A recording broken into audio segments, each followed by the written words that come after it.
Bismillahirrahmanirrahim. Assalamualaikum warahmatullahi wabarakatuh. Jadi, presentation ini dilakukan untuk mata pelajaran MPPU 1024 iaitu Research Method in Education bagi assignment yang kelima iaitu Research Proposal Quantitative.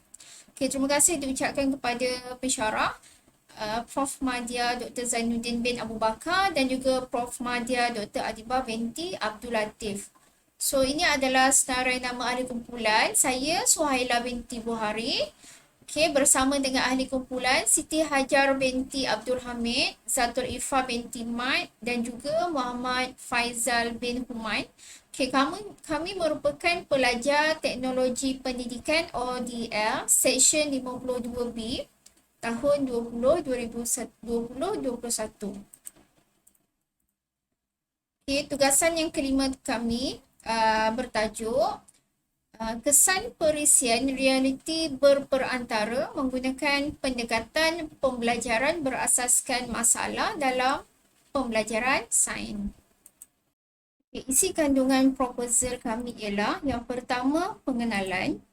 Yang kedua adalah mengenai latar belakang masalah.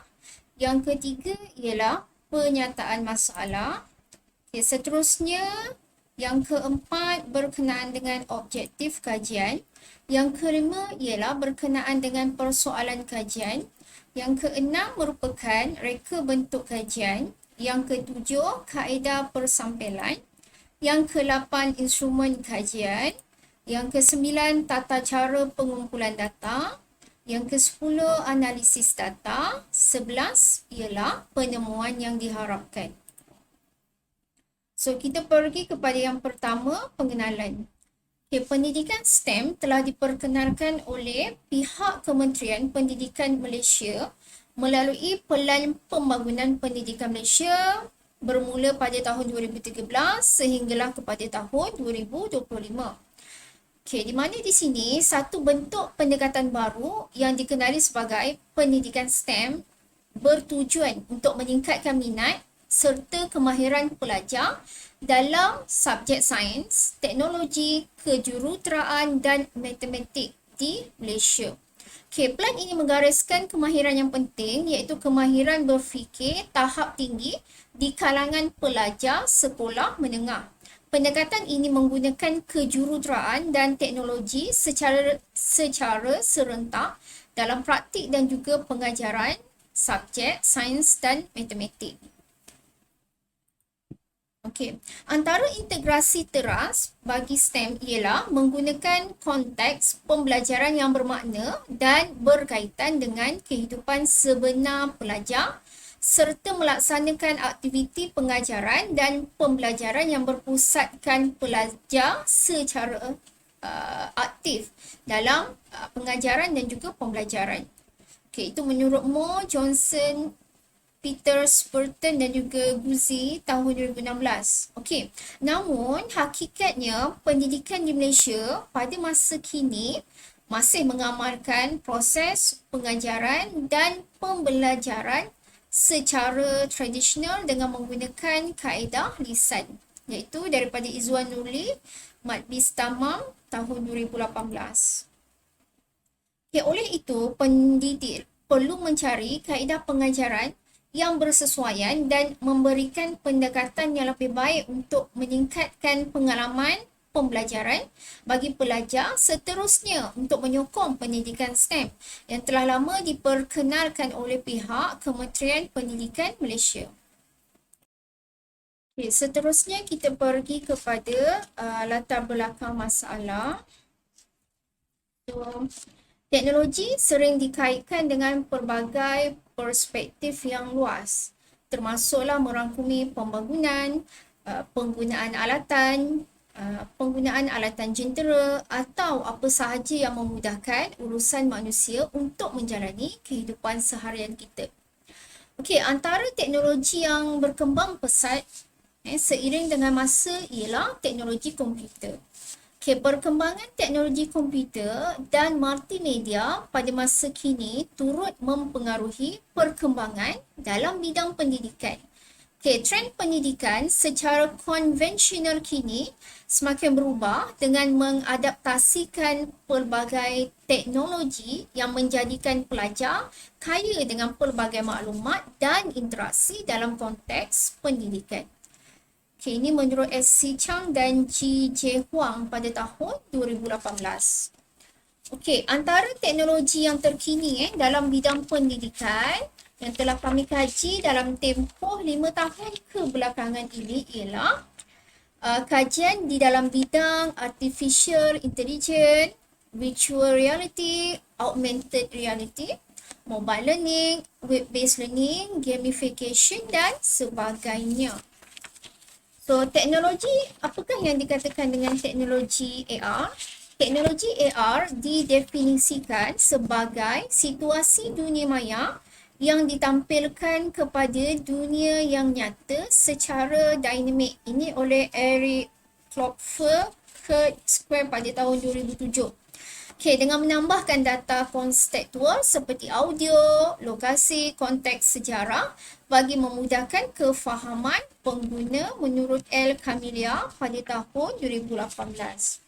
Okey, selain daripada itu, menurut Azuma pada tahun 1997, terdapat 3 elemen utama dalam teknologi augmented reality.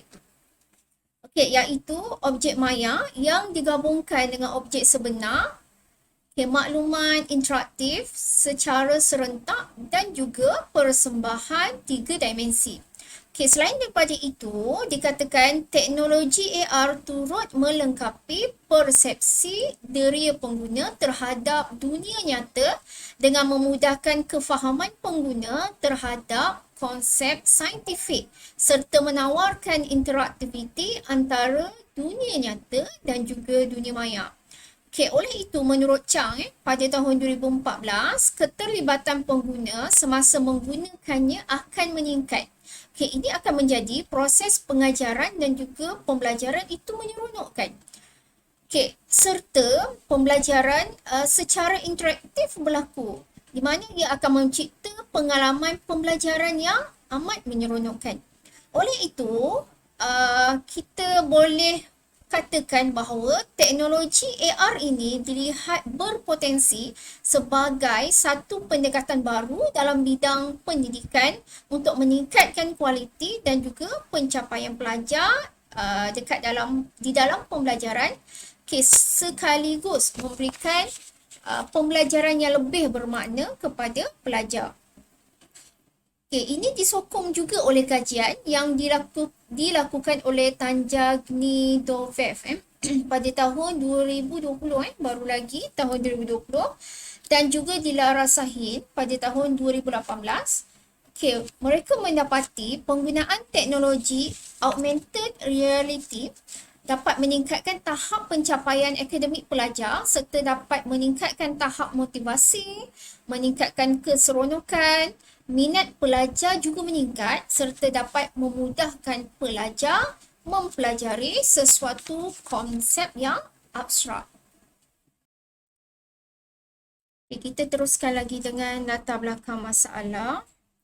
So, walaupun secara teori, teknologi augmented reality banyak membantu meningkatkan pencapaian pelajar dalam pembelajaran. Okey, namun terdapat juga kajian yang menunjukkan keputusan yang sebaliknya.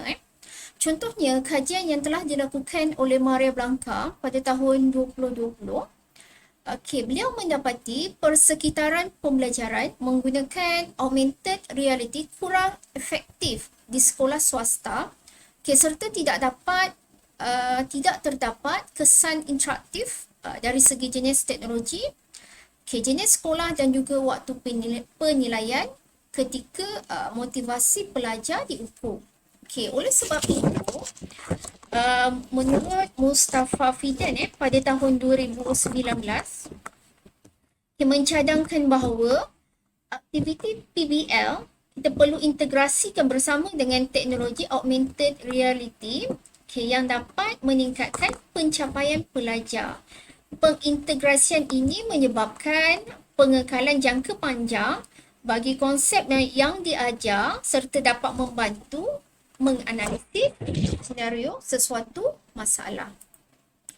Okay, namun, kajian mengenai pengintegrasian teknologi AR dalam PBL ini masih baru lagi dan memerlukan lebih banyak kajian lanjut untuk membuktikan kesannya terhadap pembelajaran. Okay, ini oleh Jacobson, MJ 2015 dan berdasarkan kepada konteks satu masalah kehidupan. Okay. So, justru kami berpendapat kajian lanjutan mengenai pengintegrasian teknologi AR dalam PBL amat diperlukan dan ini menjadi isu penting untuk dikaji. Apakah itu PBL ya? PBL mula diperkenalkan pada tahun 1965 oleh Burroughs dan juga Tamlin.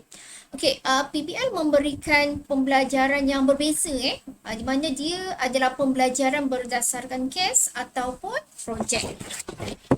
Menurut R. Fang Su pada tahun 2017, pembelajaran berasaskan masalah ataupun PBL menggunakan pedagogi yang berpusatkan pelajar untuk menyelesaikan masalah yang terbuka. Selain daripada itu, dalam PBL, pengajar merupakan fasilitator yang membantu konfigurasi maklumat oleh pelajar berbanding dengan hanya memindahkan maklumat terus kepada mereka. Rentetan daripada itu, PBL yang menyokong ke arah pembelajaran inquiry bagi menyelesaikan masalah secara kolaboratif dapat meningkatkan motivasi pelajar untuk terus mengkaji dan mereka akan mendapat pemahaman yang lebih baik daripada jawapan yang telah mereka perolehi. Ini secara tak langsung akan dapat menarik minat mereka untuk mengambil aliran pendidikan STEM kelak.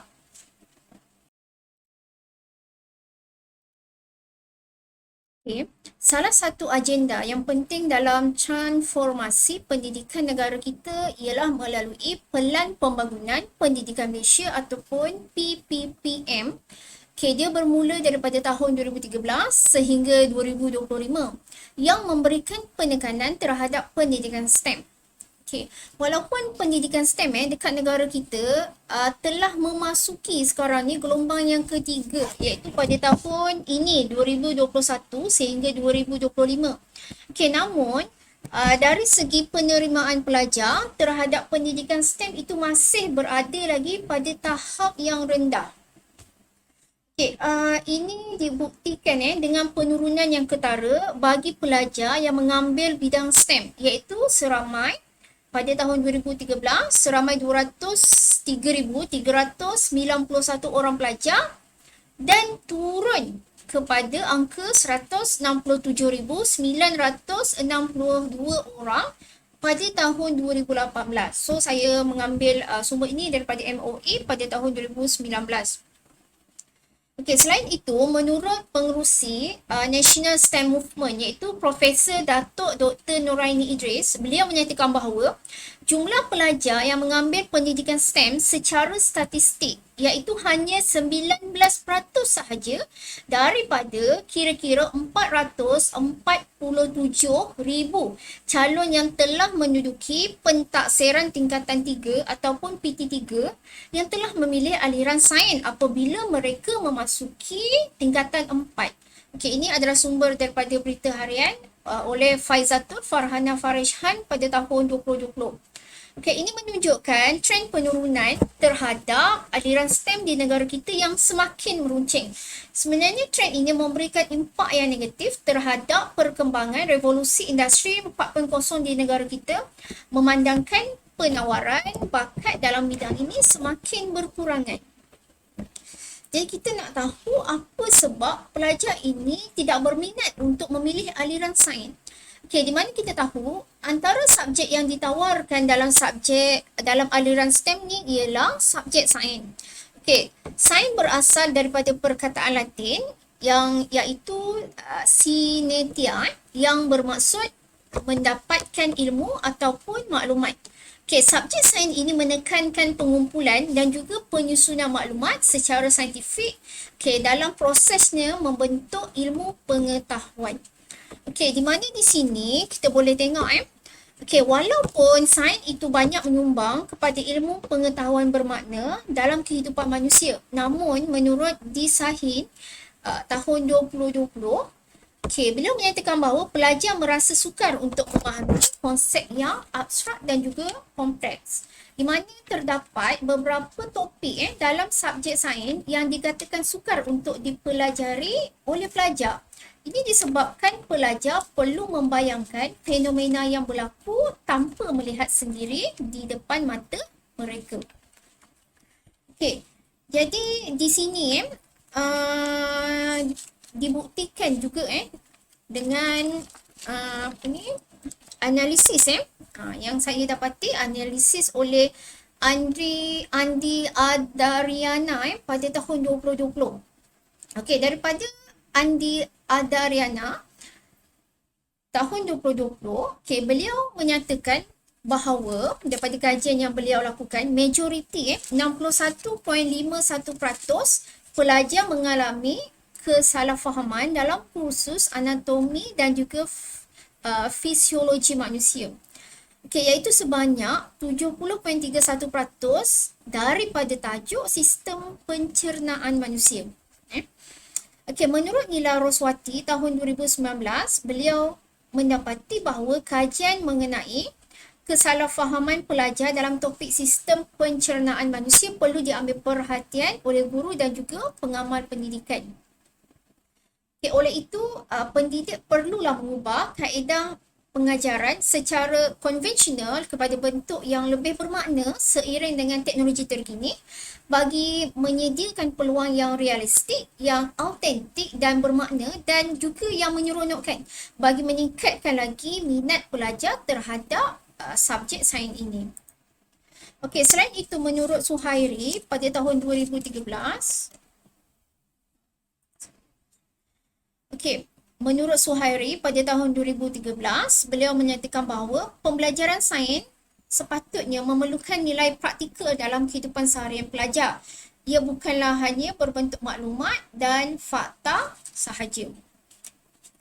Okay, oleh itu, kami mencadangkan menggunakan teknologi AR yang diintegrasikan dengan strategi PBL, okay, diharapkan dapat membantu memudahkan kefahaman pelajar bagi mempelajari tajuk sistem pencernaan ini.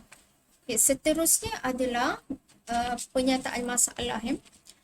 Okay, perkembangan pendidikan STEM yang berada pada gelombang yang ketiga yang menyokong ke arah keperluan perkembangan industri 4.0 di negara kita adalah bersifat negatif. Okay, di mana berlakunya pengurangan pelajar yang memilih aliran STEM disebabkan oleh minat mereka terhadap mata pelajaran yang ditawarkan dalam pendidikan STEM itu semakin berkurangan. Dan kita tahu salah satu subjek yang ditawarkan di dalam aliran STEM ini adalah subjek sains. Okay, para pelajar merasakan mereka sukar untuk memahami konsep sains yang abstrak dan juga kompleks. Sebab itu mereka tidak berminat untuk memilih aliran STEM. Okey, oleh itu kami telah memilih teknologi augmented reality kerana kami merasakan teknologi ini dapat menampilkan situasi dunia maya secara nyata dalam bentuk 3D di mana dia dapat membantu pelajar untuk memahami konsep sains yang dikatakan abstrak dan juga kompleks ini. Okey, seterusnya kami juga mengambil pendekatan PBL yang akan digunakan bersama dengan augmented reality, okay, supaya dapat meningkatkan lagi pengekalan jangka panjang bagi konsep sains, okay, dapat memberikan pembelajaran yang bermakna serta dapat meningkatkan motivasi pelajar. Okay, seterusnya kita akan pergi kepada tajuk proposal. Oleh itu kami memilih tajuk proposal mengkaji kesan penggunaan perisian realiti perantara menggunakan pendekatan pembelajaran berasaskan masalah terhadap pencapaian pelajar bagi tajuk sistem pencernaan manusia serta sikap pelajar yang menggunakan teknologi perisian realiti perantara terhadap aplikasi perisian realiti perantara. Okay, seterusnya kita pergi kepada objektif proposal ini.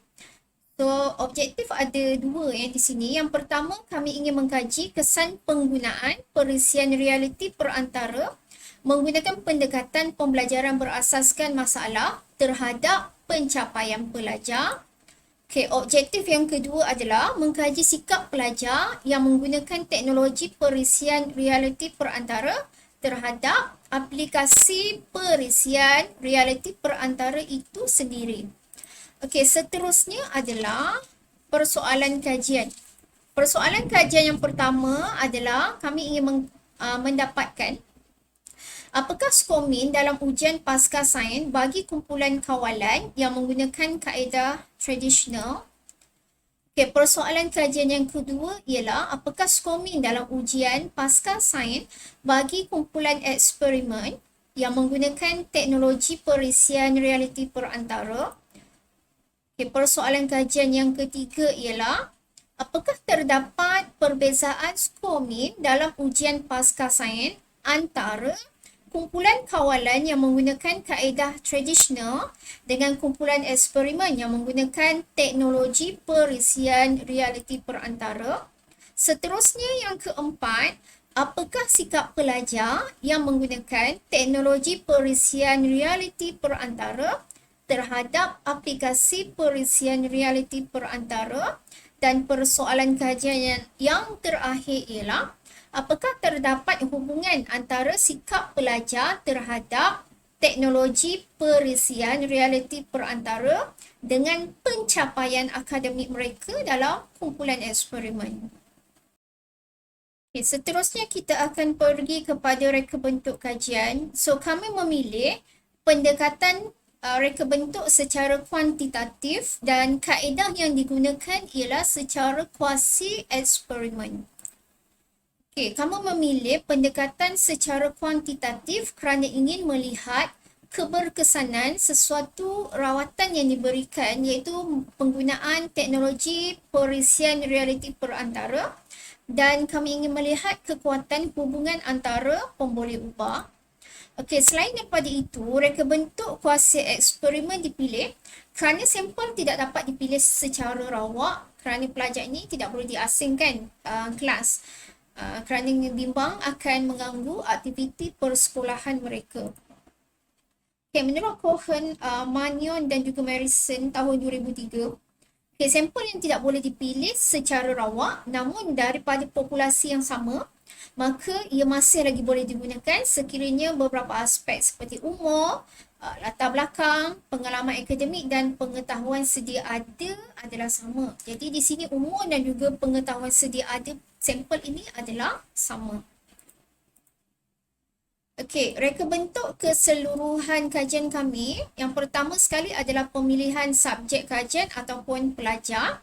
Okey, seterusnya pelajar yang telah dipilih, kesemua pelajar, kesemua populasi yang telah dipilih, okey, akan menjalankan pretest. Okey, kemudian kami akan memilih pelajar yang mempunyai pencapaian yang sama, iaitu kami akan memilih dua kelas lah di sini. So, kami akan bahagikan kepada dua bahagian, iaitu satu untuk kumpulan kawalan. Okey, satu kumpulan lagi adalah sebagai kumpulan eksperimen. Okay, kumpulan kawalan akan menjalankan pembelajaran menggunakan kaedah tradisional sahaja, iaitu menggunakan buku teks.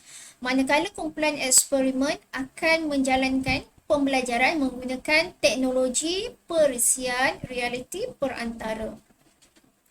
Okay, kedua-dua kumpulan ini, iaitu kumpulan kawalan dan juga kumpulan eksperimen akan menjalani ujian pasca dan kami akan membuat analisis perbezaan prestasi ujian pasca antara kedua-dua kumpulan ini.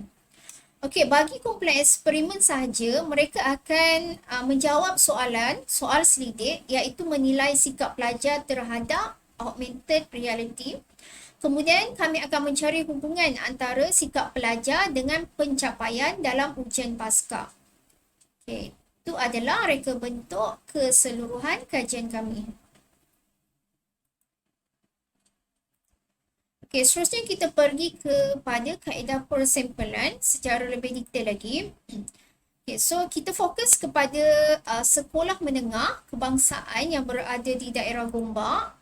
So persempelan rawak muda akan dilakukan bagi memilih sebuah sekolah untuk menjalankan kajian. So selepas kita memilih sebuah sekolah tersebut, okay, maka populasi merupakan pelajar tingkatan 2 di sekolah tersebut. Okay, di sini pemilihan sampel adalah melalui ujian pretest yang akan dilakukan kepada semua pelajar tingkatan 2 dan 2 kelas yang mempunyai pencapaian yang setara dalam ujian pretest akan dibahagikan kepada 2 kumpulan, iaitu satu kita letakkan di dalam kumpulan kawalan dan satu lagi kita letakkan di dalam kumpulan eksperimen. Okay, jumlah sampel yang akan dipilih ialah 60 orang, iaitu 30 pelajar dari kumpulan kawalan dan 30 pelajar dari kumpulan eksperimen. Okey, seterusnya kita akan pergi kepada instrumen kajian.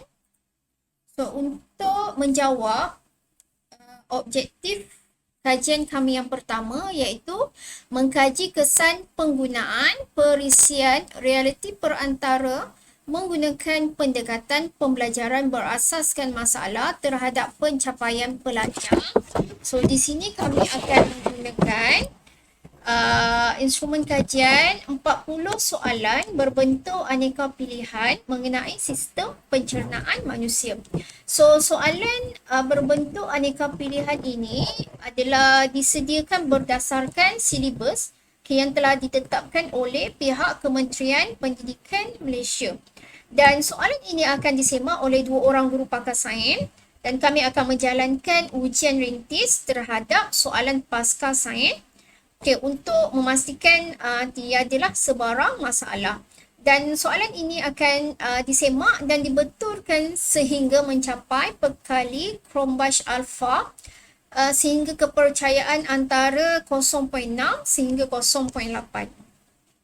Seterusnya untuk objektif kajian yang kedua, mengkaji sikap pelajar yang menggunakan teknologi perisian realiti perantara terhadap aplikasi perisian realiti perantara. Kami akan menggunakan soal selidik yang telah dibina oleh Khusyuk, Yilmaz, Baidas dan juga Koktas 2014. Okay, di mana dalam soal selidik ini terdapat 15 item yang menggambarkan 3 faktor iaitu faktor kepuasan, faktor kegelisahan dan juga kesediaan.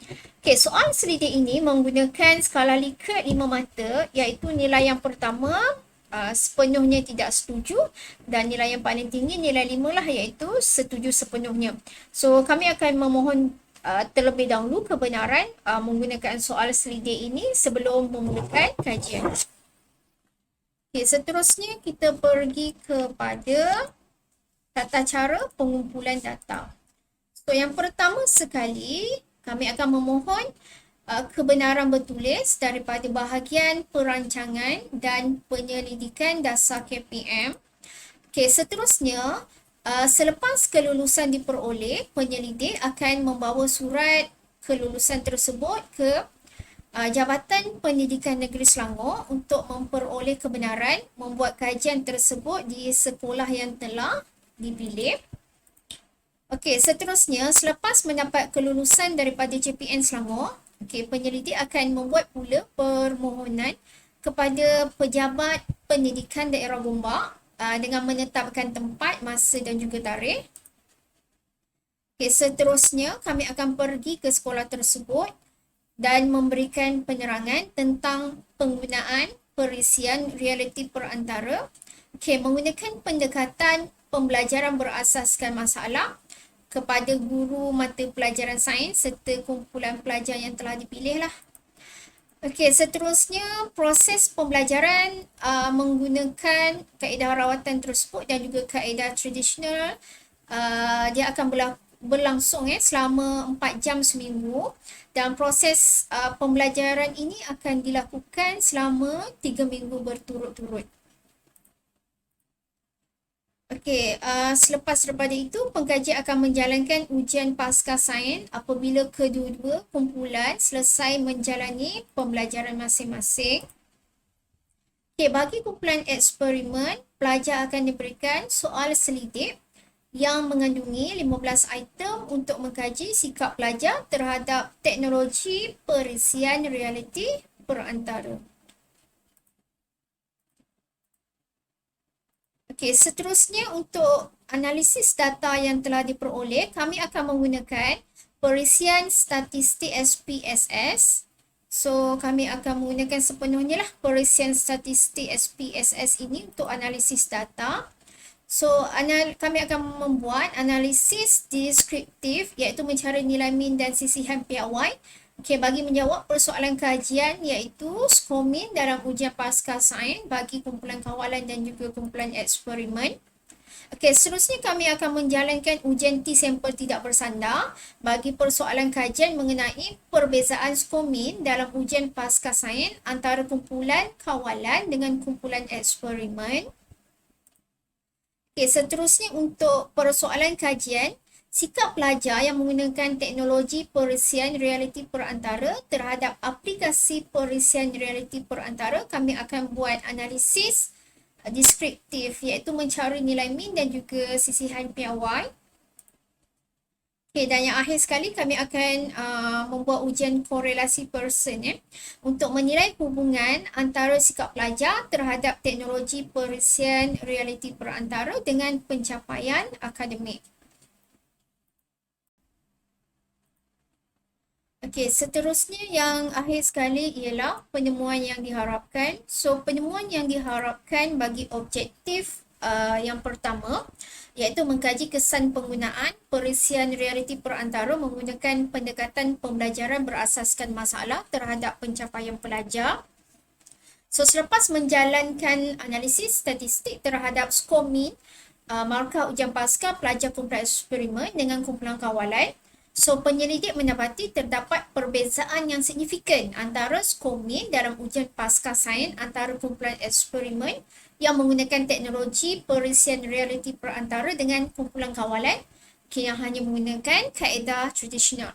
So, keputusan ini menunjukkan bahawa pelajar kumpulan eksperimen yang menggunakan teknologi augmented reality menunjukkan peningkatan dalam ujian pasca sains yang dijalankan berbanding dengan kumpulan kawalan. Okey, justru penggunaan teknologi augmented reality semasa pembelajaran dapat meningkatkan pencapaian pelajar. Seterusnya, ini akan dapat menarik minat pelajar terhadap pendidikan STEM di Malaysia.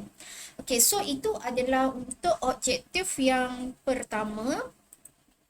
So, untuk objektif yang kedua pula, iaitu kami ingin mengkaji sikap pelajar yang menggunakan teknologi perisian realiti perantara terhadap aplikasi perisian realiti perantara. So, selepas menjalankan analisis deskriptif, penyelidik mendapati pelajar menunjukkan nilai min yang tinggi kepada faktor kepuasan, iaitu pelajar merasakan teknologi augmented reality mudah digunakan dan berguna untuk pembelajaran mereka. Selain daripada itu, nilai min juga tinggi bagi faktor kesediaan untuk mempelajari AR, di mana pelajar ingin menggunakan lagi teknologi AR ini di masa hadapan.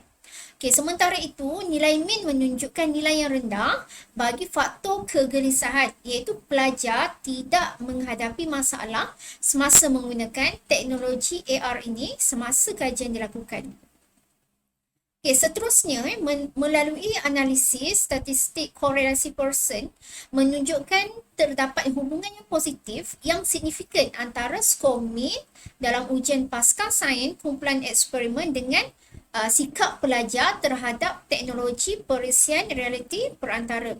So, ini menunjukkan bahawa pelajar yang mempelajari sains melalui teknologi augmented reality mempunyai sikap yang positif terhadap kursus ini, maka mereka telah mencapai keputusan yang baik dalam ujian pasca sains yang telah dijalankan.